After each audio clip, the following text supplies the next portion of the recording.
Man, it's cold and windy out there. Are we in Buffalo? Jim, you look pretty No, I warm think we're in yourself. heaven. We're in heaven. Welcome, everybody, to episode 93 of the Still City Insider podcast. This is a special edition to get you ready for the Steelers wild card playoff game this weekend, Sunday, 1 p.m. in freezing cold Buffalo. And you can see that we are dressed for the occasion. And Jim, it's pretty early. This harkens back to when we got started with this. How you doing this fine morning? I'm good. As a matter of fact, I got to turn my music down. I forgot. I usually write with the music blasting. And so I usually write about right now. So now I'm just talking. It's a lot easier. Yeah, yeah. And we are going to preview the game, take a look at the matchups, the weather. We're going to talk about that to kick things off. All that and more, including predictions for how we see this Sunday playing out. But Jim, just taking a look at the weather, I know we're making a joke here with the hoods. And no, that's not a tribute to Bill Belichick and his recent resignation from his position in New England. But if you look at the weather for this weekend, a high of 28, low of 19 degrees, high winds at game time with gusts up to 43 miles per hour. And the wind is going to be between 18 and 25. And I looked up the definition of a gust. It lasts under 20 seconds. So we do have that. However, at noon, right before the game starts, those winds are going to subside slightly. But there's a big snowstorm coming through this weekend. There's going to be some impact on the game. There's a rumor out there that if it's so bad, they're going to move it to Cleveland, which is a bunch of BS. It's not true. How do you know? Well, I saw some of your colleagues saying that that's just a bunch of I think Kabali said that's a bunch of nonsense. They're not moving it. Well, the PR staff did. Hey, they may move it, and you never can predict what's going to happen in Buffalo. But, you know, remember the 2010 Super Bowl in Dallas? It was like Yes. an inch or two of snow and sleet. It shut down that city, man. It didn't shut down the Super Bowl, and I just thought of when I grew up in Buffalo, how 2 feet of snow is nothing. Just move it. The roads are all flat. It takes a lot to shut down the city of Buffalo. For them to move a playoff game, I don't, has it happened in the past? I haven't done that research. So, I mean, that's just regardless of what the PR people are saying now that it won't happen, that just nature itself tells me that's an impossibility. Buffalo gets snow. They understand blizzards and they know how to deal with them. Yeah, yeah. I wouldn't worry about it. Now, worry about what's going to be on the field because if it's 50-mile-an-hour gusts, that's 43. Polamalu style wins. it's coming down a little bit. Okay. So, but that's the backdrop for this contest. And like you said, the snowstorm's not going to shut down Buffalo. Hopefully it's Pittsburgh that's shutting down Buffalo this weekend. But Jim, let's jump into it. This being our special episode this week to preview this contest. Let's break down the game and talk about how we see this thing playing out. And maybe get into some of the matchups that you're seeing. Okay. I do my numerical breakdown. I try to keep it simple and fundamental, and then I get a feel and I look at the matchups and I like to be surprised when I look at the numbers. And when I saw that Buffalo had a 5-game win streak and beat some teams like Miami, Dallas, at Kansas City, at Miami, and all the rushing totals, I expected bad because the Steelers' last 5 games still includes New England and at Indy, and those were ugly games. But I was surprised. I was surprised by the Steelers' numbers being as close to Buffalo's as they are. At the line of scrimmage, Buffalo has a scant advantage because Buffalo's been giving up 4.4 yards per rush the last 5 games, exactly what the Steelers have been giving up. But they've rushed a little better, 4.1 compared to Steelers 3.7, which is a little surprised. The Steelers, I think, have the potential to be better than 3.7. As long as they're not running Najee outside, you know, stop with that toss play. Yeah. And so I like that line of scrimmage. That surprised me. Now the Steelers have also been giving up big plays still. Yards per completion is a key stat for me. but they're under 12, and 12's the danger. 12's the danger mark. They're at 11.9, which is not pretty. But Buffalo's 9.8, nothing great there. And then there have been injuries with Buffalo. But before I get into the injuries, I mean in the Buffalo secondary. But before I get into those, the last number I look at is the efficiency number, yards per point. Subtract the offensive yards per point from the defensive yards per point. The Steelers actually have the edge. And I attribute that to Mason Rudolph finishing drives. Mhm. What the Steelers haven't been doing, their defense has been great in this stat, yards per point, because they're a bend but don't break. They give up the yards but not the points. Mhm. Turnovers factor into that. Long and short fields, special teams. It's a catch-all number for just efficiency, and the Steelers have the better number. So as ugly as they may look, and actually the Steelers have played a little tougher schedule. You know, you throw New England, but Buffalo has played New England too. The Steelers have actually played a little more difficult schedule, so these numbers are legit. I just I like the Steelers' pluck factor. I see the lines of scrimmage a little even.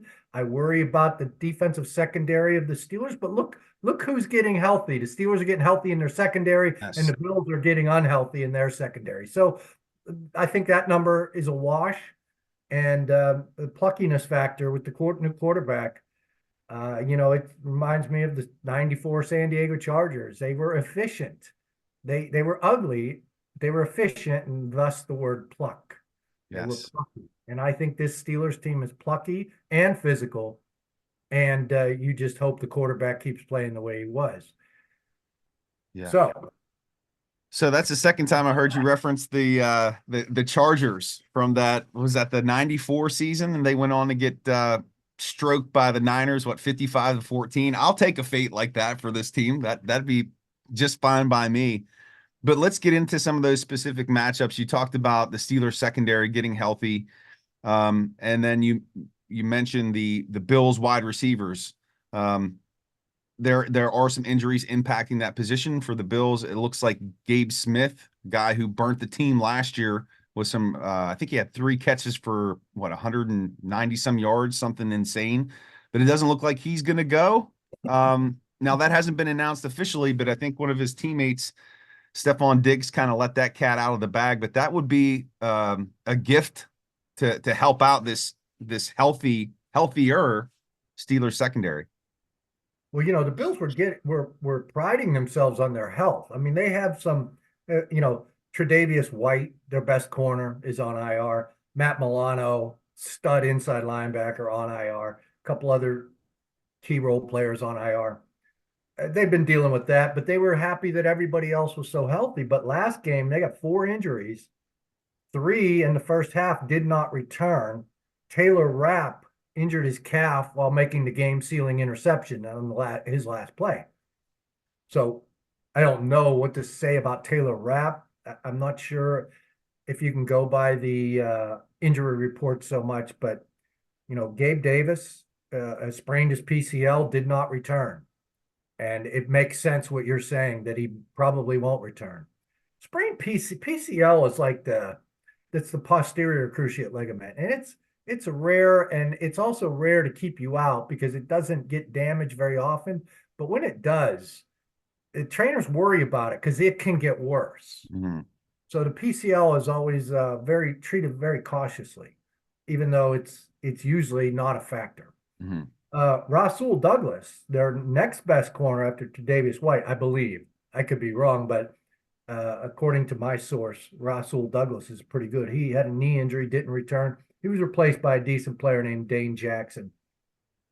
Taylor Rapp, we don't know about. He's their third safety anyway. Mhm. And one of their linebackers, Tyrell Dodson, who helped replace Milano, he injured his shoulder and did not return. So there's nobody I've ever recognized, Bayless Spector, replacing him. And Gabe Davis had Trent Sherfield, who Buffalo people are high on, but he's not Gabe Davis. Right. Right. So the injury factor, I mean, Deion Dawkins, their left tackle, and their tight end Dawson Knox missed with illness, but you assume they'll be fine. Mhm. Well, Now, this go ahead. no, no, go, you go. You Well, I was going to go on the Steelers injuries. Of course, TJ's out, the great TJ, who is the best defensive player in football, and regardless of what the players voted for the other day, it's just ridiculous. Um, he's out. They have better depth. They're 1-10 without TJ, but they haven't. It hasn't happened this year. go. It was like 1-6 last year, I believe. Hmm. And they had weak depth, and they attacked their depth this past offseason, bringing in free agent Marcus Golden, who I forget, is he 33? But he doesn't play that old. Yeah. Well, however old he is, he's not playing that old. He made 2 big plays last week. He's a good. I expect him to start over Nick Herbig, the 4th-round draft pick, who's just showed just some wonderful things to all of us as a pass rusher and special teams player. But I expect Marcus to get the start and play more of the snaps because he's stronger against the run. But both of those guys are a major upgrade from the depth they had replacing TJ last year. So I'm not too worried about the 1-10 aspect of it. You're always going to miss TJ, right? Right. Yeah. There's no way around that. Jim, one of the things that I did want to talk to you about today is, you have this uncanny ability that the things that you talk about in the podcast actually come to fruition in the game. And so this being potentially the Steelers' last game of this season, what do you think is going to happen this weekend, just from your insight and your knowledge of covering this team? What do you see transpiring on the field, or maybe some little nuances from this Well, team? I don't know. I can't get into nuances. I can only tell you what I expect out of the injury replacements and return to health. Minka, you know, I expect Minka to help out with the tight end Kincaid, because Eric Rowe showed so well in his 3 games off the couch. Mm-hmm. Uh, should have been 3 turnovers, but 2 turnovers and 29 tackles in 3 games. Wow. I expect him to remain as a starter and help on the back end as Minka covers the tight ends. That's what I would do. Mm-hmm. And it just makes too much sense because the Buffalo tight ends are pretty good. And Minka's pretty good. He's got perfect size to cover tight ends and strong enough to bring them down. And Casey's back too. So now they can use that 3 safety package that they've loved all year. So and you can move Pat Peterson back to corner. Mm-hmm. I keep hearing that Pat Peterson was better safety than corner. I thought Pat was doing okay as a corner. I still thought he was the best they had until Joey came in, and Joey, of course, I look for Joey to cover Diggs, Mm-hmm. and because he's not too shy about that in the locker room talking about that. Yeah. But we don't know the exact plans because Diggs goes in the slot a lot. Porter in the past hasn't traveled much with the guy who's lines up in the slot when his guy lines up in the slot. But I mean, that could change. With Pat Pete back and Levi Wallace is not a third corner. I'm much more relaxed about the secondary these days, and that's why I expect their yards per completion to come down a bit, Mm-hmm. especially if you got 43-mile-an-hour Polamalu winds blowing around Yes. like a dervish. Yeah. I like a dervish. So how about on the offensive side of the football? What are you expecting there from the Steelers? Well, I mean, just what we've been watching. George Pickens is Mason Rudolph's guy. I did an interview with Ramon Foster. I don't know if you read it. It was on the site the other day. It was a good interview. And Ramon was talking about Kenny and Mason. He goes, when Mason came in, he did what Ben did. Ben identified his guy. Ben identified AB's my guy. I'm sorry, Emmanuel. I'll do what I can, but AB's my guy. I'm sorry, Mark Tavis. You'll get a few balls, but AB's my guy. Well, Mason stepped in, and who was his guy? George Pickens right away. Mm-hmm. And Ramon said, who's Kenny's guy? And I'm thinking, all I could think down was check downs to Jaylen Warren. He didn't have a guy. Yeah. And Ramon goes, exactly. And he's not writing Kenny off by any means, but that's what Kenny's going to have to develop. Get his guy and go to his guy. Now, they didn't go to Pickens last game. He was a decoy. And he was double teamed, and they wasted a lot of time on him, and look what DJ did. So, and you still have the tight end and Calvin Austin. You know, he's on the verge. He's on the verge of regaining that big play magic he had early in the year. As a punt returner, I know Allen Robinson's a quality slot guy, good enough, does what they want in the run game, but look for Calvin too. Mm-hmm. And of course the tight end, and the big tight end, the big boy, number 80. So there's weapons, and of course Najee up the middle, and Jalen as the complement, as the pass catcher. So I don't know that I'm offering any surprises on offense other than what we've been watching, and obviously you have to love that George Pickens has become Mason Rudolph's guy. Mm-hmm. Yep. If it ain't broke, right? I don't see anything. Yeah, I don't see anything changing, but some of the defensive changes have to be made. Right. Yeah. So then let's bring this home here with your prediction. How do you see it playing out? And are the Steelers celebrating a victory come Monday? Well, I tell you, I look at this yards per point as an indicator of over-unders. Let's just start with that. The Steelers offense is at numbers we haven't seen, 14.6 yards per point. Usually it's like 22 yards per point. And their defense has been solid, 17.2. Anything over 15 and 16 is under territory. Anything under that number is over. So if you get like 3 of these numbers, counting Buffalo's, these numbers come up to indicate an over game for me. But that wind, Polamalu is going to get in there and do his magic. I don't know that field goals go awry. Long passes are more difficult. Intermediate passes are more difficult. I understand Josh Allen has the gun, but he's also made a lot of mistakes this year, and he could use that gun to make some mistakes, especially with a guy like Minka and Pat Pete and guys like that out there. E-Row. Yeah. So I want to say over, but also the wind is the worst. You can give me 2 feet of snow. It's not going to affect my outlook, or rain on the over-under. But wind, man, that just tends to knock it. So I'm gonna pick the Steelers to win, because I like them to cover the spread, +10, and I like the pluck factor. I like these numbers; they've surprised me, and I always like to be surprised. And I might as well pick the win because I cover the Steelers, right? It makes it easier for. I know you're going to call me a homer. Anyone who knows me knows I'm not a homer, but I'm going to predict this. I'm going to tad over into the over just slightly against my better judgment. I would not put money on the over, but these numbers tell me over. Now I'm going to say 20-17 Steelers. Nice. So that's 37 points. The over under is 35.5. Well, the choice I actually like is Pittsburgh +10. Okay. And just to give you kind of my thoughts here on how I see things playing out. So, when you have so many people saying that the outcome is this, the outcome is this, the outcome is this, the outcome is this, typically the outcome is not this, it's that.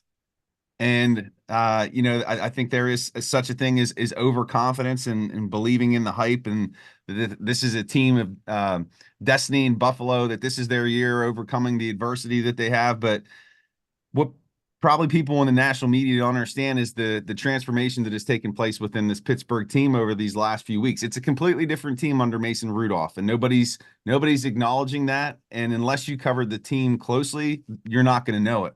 And I'm going to harken back to that preseason contest against Buffalo in Pittsburgh, where the Steelers dominated the Bills and they dominated their ones. And in that game, you mentioned Calvin Austin. He had a great punt return. He had some quality plays there. Connor Hayward had a touchdown reception. Pat Freiermuth had that nice touchdown reception over the middle of the field from Kenny Pickett. And Nick Herbig made some big plays. I think you're going to see all those players come up strong in this contest. The Steelers are going to win 26-22, and we're going to keep covering playoff games next week, Jim. I think that's in the cards for us. All right. Well, let's get ready to shuffle off to Buffalo. All right. Let's do it. So that's gonna be the end of episode number 93. Thank you so much for supporting the show. Enjoy the game this weekend, and we will see you back here, episode number 94, hopefully celebrating a Steelers victory. Have a great weekend, Jim. All right, you too, Jeremy. Take care. Take care.